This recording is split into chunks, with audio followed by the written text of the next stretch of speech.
O nosso segundo quadro hoje vai ser Tens a Cruz de Batismo. Um quadro polêmico. Eu acho até, Caco, se você quiser, agora é a hora, hein? É a hora? Acho que agora é a hora, hein? Vamos lá. Falou em batismo, né? Tens a Cruz de Batismo. Tens a cruz de batismo. Além de ter a cruz de batismo, tem que dizer se o batismo é por aspersão ou imersão. Ah, isso é verdade, isso é verdade. Aspersão é quando só molha a cabecinha. Imersão é quando mergulha na água toda. Normalmente o católico é aspersão, né? Geralmente católico é aspersão. Exatamente. Imersão costuma ser... Então, se for, você tem que dizer se um vascaíno cara de católico ou evangélico. Caraca. Eu acho mas que aí, claramente é católico. Claramente é católico. Tem uma diferença, assim, tipo, quando é aspersão, você foi meio batizado. Você não vai entrar totalmente no reino dos céus, é isso? Entra só a cabeça. Entra só a cabeça. Eu já fiz muito sexo por aspersão. Entra só a cabeça. Jesus fala, vai só a cabecinha. Foi por Nada que rola não tem ombro, né, gente? Pelo amor de Deus, né? Tô passando por eu bichinha falando que tá nunca tinha fascinado pensado aí. nisso. Nem todas as batinas são assim, tá? Essa é uma batina, imita uma batina protestante. Tem a batina que tem aquela outra gola. Depois eu posso mostrar outro tipo de gola. Eu tô fascinado se você comprou. Onde que você comprou uma batina? Cara, se eu te contar a história da batina... Na C&A, vende na Renner, onde é que vende? Se eu te contar a história da batina, eu acho que esse podcast sai do ar. Tem que ser uma... Caraca. É tão pesado assim?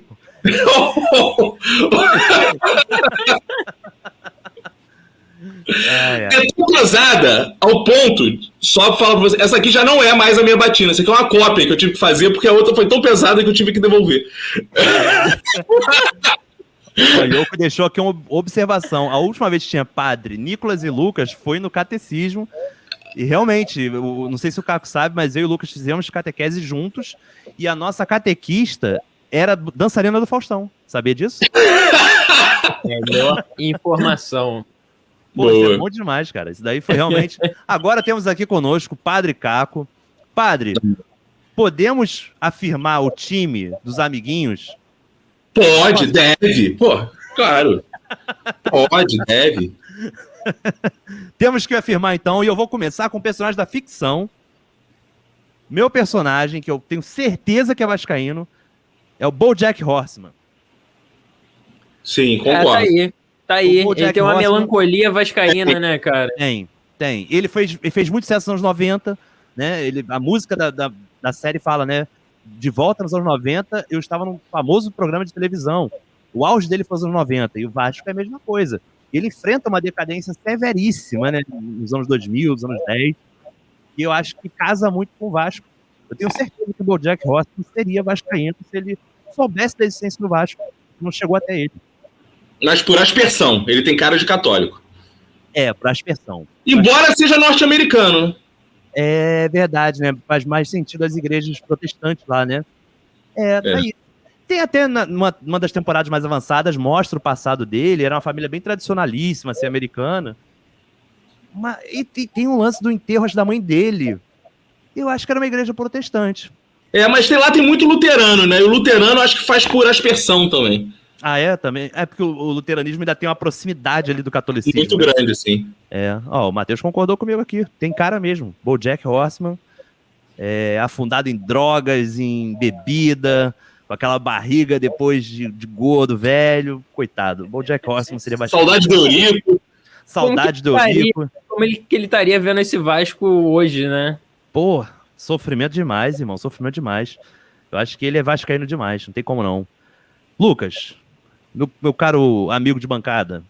Eu, só de sacanagem, vou pegar aqui uma referência flamenguista, entendeu? Vou falar aqui que a Sandra de Sá seria uma boa vascaína, entendeu? Eita, Sandra de Sá, eu sofro porque sou muito fã da Sandra de Sá, entendeu? E eu acho que teria tudo a ver, e eu olho pra ela e penso, caraca, que pena. Ela tem uma cara de vascaína. Eu já vi uma mulher braba, 2008, Vasco e Botafogo. Eu acho que ela era da TOV, não lembro qual era a torcida dela, agitando o bandeirão. Parecia a Sandra de Sá. Não é? A Sandra de Sá tem cara de quem ficaria ali no bandeirão e tal, faria uma parceria com a Tereza Cristina, meteria um sambazinho, um soul. Não, Pô. peraí, nos anos 90 seria ela com Fernanda Abreu, fazendo um funk. Fernanda Abreu, caraca, pode crer. Outra vascaína doente. Cara. Olha, eu confesso que assim, até um flamenguista aqui da nossa live falou, ó, não entendi legal isso não, hein? Cara, Matheus, tu é meio vascaíno, eu nunca cara. pensei nisso, cara. Olha só, mas depois que transformaram a Dona Zica em tricolor, tudo é possível, né? Tudo é possível. Verdade. A Sandra de Sá tinha parentesco com o Tim Maia, alguma coisa assim? Não, Cara, né? acho que não. Não. Acho que é só Ed Mota mesmo, né? É porque o Tim Ed Maia era Mota? vascaíno. O Ed Mota é parente Ed Mota, ele é primo ou Sim, sobrinho. Sobrinho. do Sério? Maia. É. Sim. Do Tim Maia, achei que da Sandra de Sá, cara. Não, do Tim Maia. É que eu tava associando ao Tim Maia porque o Tim Maia era vascaíno, então poderia ser um caminho pra Sandra de Sá ser levada pro lado correto da força, né? Da força jovem, no caso, mas enfim. Acho que, cara, mas assim, foi muita viagem, porque a Sandra de Sá é daquelas pessoas que realmente... Eu já entrevistei a Sandra de Sá, inclusive, já conheci ela Sério? pessoalmente, uma pessoa maravilhosa, ela. Admiro muito o trabalho dela, mas, cara, eu não consigo imaginar ela sem ser flamenguista. Difícil. Não, mas calma aí. Não, então você entrou em contradição. Você disse uma pessoa maravilhosa, admiro ela e... É isso que eu tô falando, esse é meu ponto, entendeu? Ela é uma verdade, pessoa né? maravilhosa, então logo vascaína. Sim. O cara diz uma pessoa maravilhosa e flamenguista na mesma frase? Que coisa esquisita da porra. Eu tenho que ficar quieto, porque minha mãe é flamenguista, cara. Minha mãe tá aqui na live já. Entendeu? Tá bom, Deus a Muita perdoe. dor no coração. Mas Deus a coitada, perdoe. né? Minha mãe não é perfeita, né? Não tem como ser perfeito. Ninguém é perfeito. Tá aí o defeito da minha mãe. Desculpa, mãe. Esse é o seu defeito, infelizmente. E o nosso padre Caco? Quem você acha que tem a cruz de batismo, só não sabe ainda, hein? Cara, tem um personagem que não sei se vocês notaram, mas ele faz uma referência muito clara ao Vasco. Vocês já viram alguém? Como é que se usa um suspensório, gente? Assim, né? Certo. Imagina se um personagem resolve fazer assim, usar como se fosse uma faixa do Vasco. É o Chaves, né? Ih, rapaz. Caraca. Caramba. Ele pega o Ele pega o suspensório. Por que ele usa o suspensório desse jeito? Será que tem alguma foto do Roberto Bolanhos, né? Com a camisa do Vasco? Deve ter aí, né? Era o jeito dele de entrar com a camisa do Tem Vascão. uma novela mexicana que o Netflix fez há muitos anos atrás, que era sobre futebol, e o time era idêntico ao Vasco, era uma camisa branca com a faixa preta e o número vermelho nas costas, sabe? E tem uma coisa interessante que o Roberto Bolanhos, ele é viciado em futebol, né? Ele amava o futebol. Ele É amava. o time do Bolanhos, né? Acho que é a América do México, né? Acho que é a América do México que é. É um grande admirador do futebol. Pô, ele deve ter curtido muito aquela Copa de 70 no Ele tem México, um né? filme de futebol, né? Que ele é um roupeiro que vira jogador. Verdade, tava aqui um roupeiro do América do México, acabei de ver isso agora. Isso. Ele é um roupeiro da América do México, vira jogador e ele faz o gol, tal, e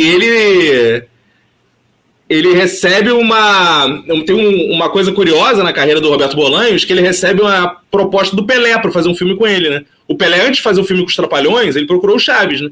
Isso aí, bastidor. Ele procurou o Roberto Bolanhos, e o Roberto Bolanhos, quando entra o Pelé, ele falou, cara, é agora, vou fazer o filme da minha vida. E o Pelé fala para ele tudo que não podia. Fala assim, eu quero fazer um filme de futebol, mas tem que ser com você fazendo Chaves. Ele falou, cara, eu não faço Chaves no cinema nem fudendo. Não existe possibilidade de fazer o Chaves no cinema. Caramba! Ele falou isso? Porque o Pelé só queria o filme se fosse Chaves, mas se vocês notarem, o Bolanhos fez alguns filmes pro cinema, nenhum é com Chaves, que ele acha que Chaves não tem nada a ver com cinema. Ele fala, cara, o formato do Chaves é sitcom, não tem como fazer no cinema. Não tem como fazer no cinema aquilo. Não é cinema. Ele falou, não vou estragar o Chaves pra fazer o... E é uma autenticidade, assim, é uma crença, né, tão forte, é uma convicção tão forte ao ponto dele recusar um convite do Pelé, né? Gente, Sim. a gente fala muito do Pelé, mas peraí, a gente tá falando da década de 70, sabe? Pelé era, de fato, a maior celebridade do mundo, assim. Sim, sim. Era uma parada absurda demais, sabe? Sim. E tem uma coisa interessante. Aí, essa é uma imagem, ó. Aí, viu? Ó. A Força Jovem postou isso na época quando ele faleceu, o ator, né? E aí, realmente, aqui, ó, o negócio suspensório, ó como é que compra não é? de Malta, né? E tem uma coisa interessante também, porque o Roberto Bolanhos, ele viu a Argentina e o Brasil serem campeões no México. Né? É verdade, verdade. Ele viu os dois. Então ele viu Maradona e Pelé sendo campeões, cara. É Foda, verdade. né? Não, e eu vou te falar que, assim, o Bolanhos também tem outra coisa, né, que muita gente compara, e aí nem sei se o Caco é um dos que concorda, né, mas muita gente compara Chico Anísio e Bolanhos, né? por conta dessa coisa da criação de personagens, desse mundo, né? Esse universo que é construído. E o Chico Anísio, outro grande vascaíno. Sim. Então, se é o paralelo, o Bolanhos deveria ser vascaíno também. Sem dúvida. Sem dúvida, né? Ó, minha esposa falou aqui, Snoop Dogg é líder da Vasconha, com certeza. Sem dúvida. Com certeza. Vai na Batatas Marechal, entendeu? Ele só não descobriu a história dos camisas negras. É o que eu falo. É porque o Ronaldinho Gaúcho, na época que tava no Flamengo, aí levou o Snoop Dogg, levou o Spike Lee, mas, meu amigo, Spike Lee, se ele souber a história do Vasco, nunca mais veste a camisa do Flamengo. Desculpa os flamenguistas aí presentes, que sempre dão aquela moral, aquela audiência pra gente. Grandes amigos, mas é a grande verdade, gente. Sim, é verdade. Não. Esse foi um bom quadro, hein? Gostei. Acho que esse quadro pode voltar, porque, ó, meu pai também falou Jorge Benjó. Porra, Jorge Benjó, do flamenguista pra caralho. Eu tava entre o Jorge Benjó e a Sandra de Sá também pra falar, mas Jorge Benjó. Cara, esse eu não consigo imaginar nem fudendo, cara.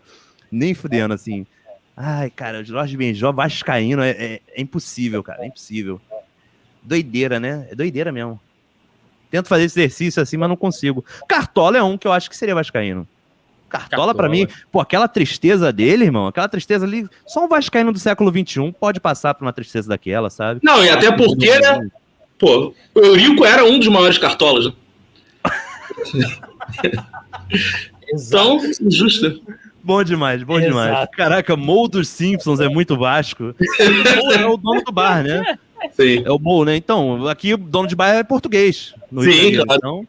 Tem até um meme com o Mo, que ele tá com um símbolozinho do Vasco, aí, tipo, ele olha pra uma corda, assim, que tá prestes a se enforcar ele. Hoje não, amigo, hoje não. O Zipode perguntou, Chacria torcer pra quem? Pro Vasco. Isso não é Vasco. não. Não, o Chacria era vascaíno, né? Cara, quem assistia, acompanhava os jogos pela transmissão da Globo de antigamente, sabe todos os torcedores daquela época, porque sempre entrava uma vinheta. Vocês lembram disso? Vocês não são dessa época, né? Não, mas eu cheguei a ver isso já. Lembro. Eu sei todos os torcedores famosos do Vasco, das antigas, né? Os atuais eu já não sei. Aí, ó, porque pra ele ver. No meio do jogo, o Zé Carlos Araújo falava, grande Vasco da Gama, do Chacrinha, do Roberto Carlos. Exato. E aí, às vezes, entrava um áudiozinho, Roberto. Mas do Roberto Carlos mesmo ou uma imitação? Vamos nessa. Maravilhoso, cara. O pai do Zico era Vasco. Caraca, esse vacilou muito. Esse daí vacilou, hein? A GP também seria... A GP era Vasco também, Matheus. Pior que a GP era Vasco mesmo. Eu já vi isso também. Deixa eu ver se tem foto dele com a camisa do Vasco. Não sei porque a GP morreu muito novo. Mas aqui, ó. Tem uma matéria que saiu no jornal. Homem com H. Nome da matéria. Na qual perguntam o time dele e ele revela aqui, ó. Cadê? Compartilhar essa guia. Olha lá. Cidade, Rio de Janeiro, cueca, zorbinha com uma super cava. Sonho de consumo, uma casa na fazenda inglesa, bebida uísque, refrigerante Coca-Cola, sobremesa melão, vai falando. Aí time, Vasco da Gama. O AGP. É outro sofredor também, muito sofredor também. Acho que ele encaixa bastante. Cantor Ray Charles, cantora Gal Costa, olha aí. Caraca, olha isso. Nome que merece destaque, Fernando Collor, mas não sei se voto nele. Ainda não me decidi. Puta que pariu, GP. Porra, eu podia ter dormido... Não, pior, grupo de rock, Capital Inicial. Caralho, fodeu, não. Porra, GP. Você destruiu na minha memória. Foi uma entrevista de emprego, né? Caraca, Capital Inicial. Se fosse hoje em dia, ele ia defender Bolsonaro e falar que banda de rock é Jota Quest. Meu Deus do céu, cara. Ai, que dor. Ah, eu que falo, o Nicolas também tem uma zorbinha super cava. Eu estou usando ela nesse momento, inclusive. Só de cueca aqui. Que a zorbinha é muito realmente... Bom, né? Não, o problema da zorba, a zorba só tem um problema, que é assim, ela é a cueca humilha gordo. Só tem um problema? Ela tem vários problemas. Não, só tem esse problema. A zorba é muito boa, tá?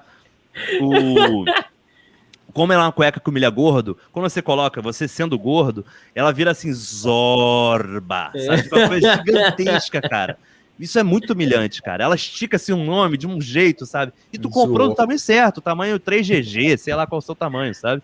Mas ela fica assim, sabe, sofrida. Puta que pariu, cara. Eu tenho ódio disso. Tenho ódio disso da Zorba, de verdade. Zorbinha bege. O Fábio ressaltou que o filho do Chacrinha apoia a Levenciano. Que merda, hein? Rapaz. Não entremos nesse detalhe de eleição do Vasco. Não entremos, porque aí é uma seara, meu amigo, que é complicadíssima, né? Não? Uma seara complicadíssima. Mas olha, Agora, em termos de gringos que se tornaram vascaínos, independente da sua vontade, né? Você citou aí o exemplo do diretor do que foi no Flamengo, qual é o nome dele mesmo? O Spike Lee, que virou flamenguista. Teve gringo que virou vascaíno independente da sua vontade, por exemplo, o São Gennaro, que é São Januário, que é um italiano. Ele nunca imaginou que ele fosse ser o nome de um estádio de time de futebol. Caraca, essa eu não sabia, não. Eu sei da galera do Iron Maiden, que é clássico, né? Toda vez que eles vêm em Brasília, eles vão lá ver jogo. O Yannick Gears foi ver Vasco e Guarani na Série B, sabe? Tipo, guitarrista. Acho que o Vasco perdeu, não foi? Cara, o Iron Maiden também. O Iron Maiden virou vascaíno por causa da torcida do Vasco. Não foi uma coisa voluntária dele. Sim, eu vou te falar uma curiosidade. Eu descobri que o Richard Harris, não, eu esqueci o nome do cara lá do... Steve Harris. Ele deu uma entrevista muitos anos atrás, década de 80, com uma camisa do Flamengo. Só que foi antes do surgimento da Força Jovem. Mas, na verdade, ele usou aquela camisa para provocar a torcida do Liverpool, que tinha perdido o Mundial pro Flamengo. Ele botou, ele arranjou a camisa do Flamengo para provocar. A Força Jovem, quando surge, ela entra em contato com... Eles tentam entrar em contato, de fato, com o Iron Maiden para ter autorização para o uso da marca, né? Pra ver se eles liberam. E como os caras são muito fãs de futebol, eles liberaram. A partir daquele momento, eles viram Vasco mesmo. Tanto que você vê referências a Vasco, mesmo quando eles não estão no Brasil. Recentemente, algum dos integrantes da banda vendeu uma fazenda no interior da Inglaterra e tinha uma flâmula do Vasco, assim, em destaque na churrasqueira, do lado, no bar, sabe? Do lado da churrasqueira. Sim. E aí que surge aquela música, Fear of the Vasco. Eu tenho a teoria de que a Ghost of the Navigator é homenagem ao Vasco. Boa. Ela fala sobre um fantasma de um navegador que tá navegando e só se fudendo. Então acho que tem muito a ver com a nossa história, sabe? Acho que faz todo sentido aí também.